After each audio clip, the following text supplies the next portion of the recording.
আমাদের যুব সমাজের ভোটটা একটু নেগেটিভ সাইডে ছিল, সেটাও কিন্তু আমাদের যুব সাথীর মাধ্যমে একটা বড় বার্তা দিদি দিয়ে দিলেন। সেটাকে ফসলটাকে আমাদের তুলতে হবে।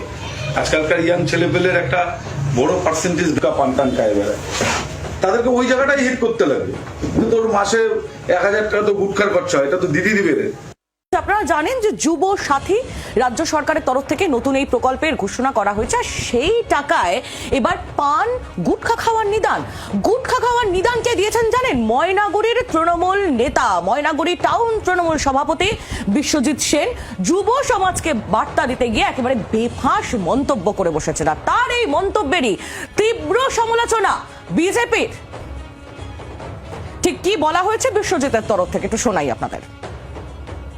আমাদের যুব সমাজের ভোটটা একটু নেগেটিভ সাইডে ছিল, সেটাও কিন্তু আমাদের যুব সাথীর মাধ্যমে একটা বড় বার্তা দিদি দিয়ে দিলেন। সেটাকে ফসলটাকে আমাদের তুলতে হবে। আজকালকার ইয়াং ছেলেপেলের একটা বড় পার্সেন্টেজ পান্তান খায় বেড়ায়, তাদেরকে ওই জায়গাটাই হিট করতে লাগবে। কিন্তু তোর মাসে 1000 টাকা তো গুটখার খরচা হয়, এটা তো দিদি দিবে রে।